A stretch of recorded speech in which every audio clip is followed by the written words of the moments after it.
인사말만 하세요. 서로가 뭐 인사해야 뭐 길에서도 하고 다 하시는 거고 한다고 그래요. 내가 무슨 내란에 가담을 해요?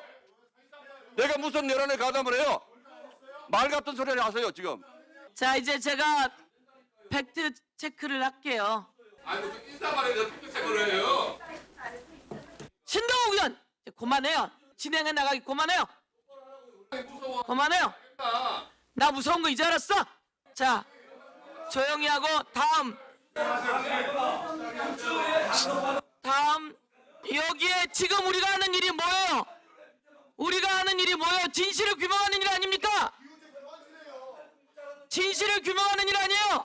진실을 규명하는 것이 무슨 진실을 규명해요? 이재명은 대통령이 됐어요, 이 사람아. 이재명 대통령이 되었어요. 네, 시작부터 엄청나게 충돌을 빚고 있는데 잘 굴러갈 수 있을지 모르겠습니다. 최진문 교수님, 근데 야당에서는 여러 가지 뭐 증인 채택을 놓고 요구를 많이 하던데 관철이 제대로 안 되는 분위기 같더라고요. 그러니까 아마 이제 여당 입장에서는 이번에 이제 국정조사가 이루어지는 이유가 정치 검찰의 조작 기소 관련된 거잖아요. 그러면 그 조작 기소의 대상이 되고 있는 사건들과 연관된 사람들을 부르려고 하는 것 같아요.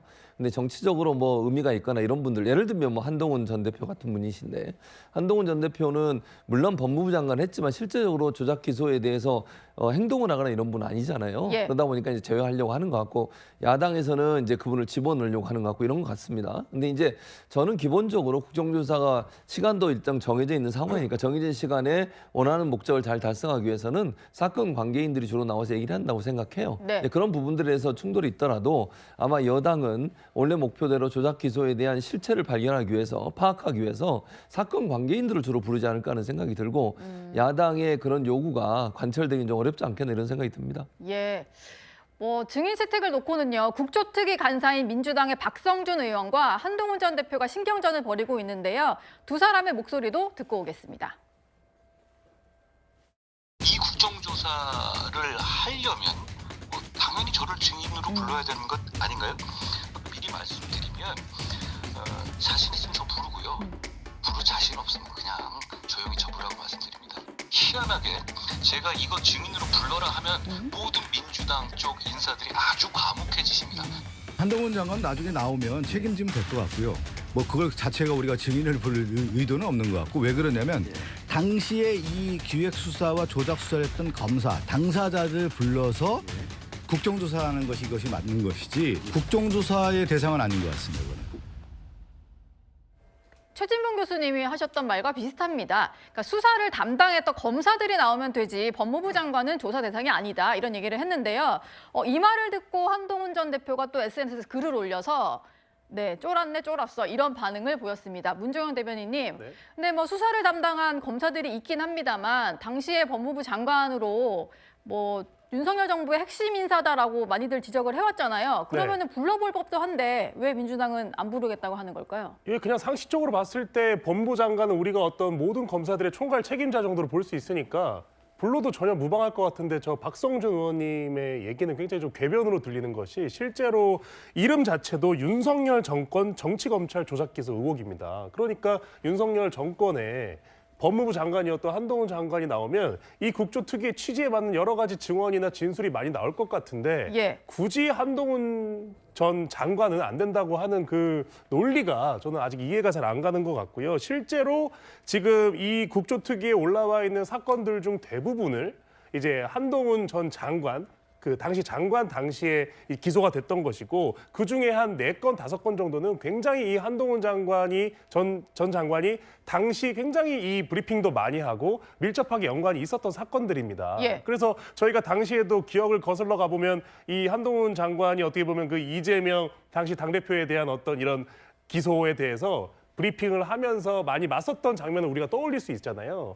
그래서 저는 이번에 이 국조특위는 뭐 사실 지금은 이제 제명된 상태지만 한동훈 전 장관이 국조특위에 가면 저는 유의미할 것 같습니다. 그래서 저는 뭐 일각에서는 뭐 이제 국민의힘의 당원이 아니니까 우리 당에서 안 불러준다 뭐 이런 얘기도 많이 있었던 것 같은데, 네. 저는 한번 나가서 얘기하는 것도 정말로 이 특위가 얼마나 엉터리 특위인지 밝히는데 저는 도움이 될 거라고 생각합니다. 예. 지금 일각에서는 이제 여당 쪽에서만 유리한 증인이 채택됐다 이런 얘기도 있는 것 같아서요. 이 얘기는 권영진 의원과 김현정 의원께 짧게 좀 들어봐야 될 것 같은데 먼저 김현정 의원 어떻게 좀 반박을 하시겠어요?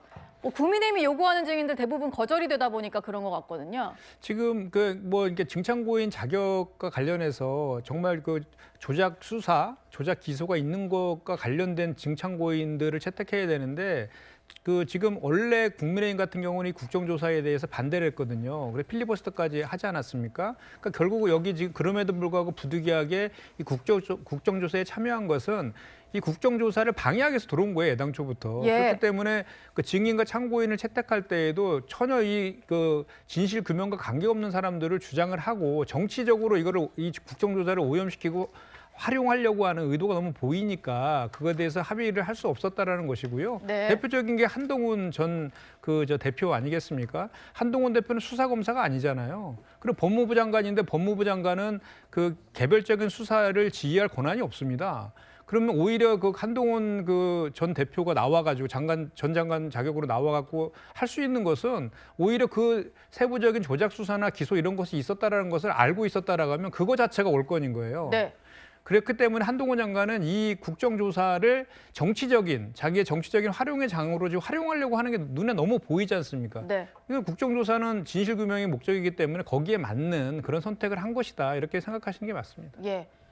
권영진 의원님은 꼭 이 사람은 불러야 되는데 빠진 것 같다 뭐 이런 사람 있으신가요? 우선 한동훈 장관을 불러야죠. 윤석열 정권에 만약에 검찰에 조작 기소다 그러면은 조작 기소면은 정권 차원의 조작 기소면은 이게 검사 혼자 할 수 있습니까? 예. 그럼 당연히 그 당시에 검찰총장을 통해서 지휘하는 지휘권을 가지고 있는 법무부 장관 불러야죠. 그래서 예. 따져야죠. 이거와 관련해서 당신이 지시했냐, 어떤 의도로 했냐를 따져야 되는데 안 부르는 거예요. 안 부른다는 이유는 지금 이제 한동훈 전 대표를 부르면은 지난번 한동훈 대 법무부 장관 시절에 보았듯이 민주당 의원들이 판판이 논리적으로 당하는 거예요. 그러니까 정말 검사라든지 공무원들 불러가지고 진상규명보다는 예. 정말 망신 주고 그리고 완전히 조작이라고 그렇게 몰아붙이고 이렇게 하겠다는 게 지금 어떻게 보면 국정조사의 목적 아니겠어요? 그런 면에서 보면은 이 부분들은 지금 전부 다 지금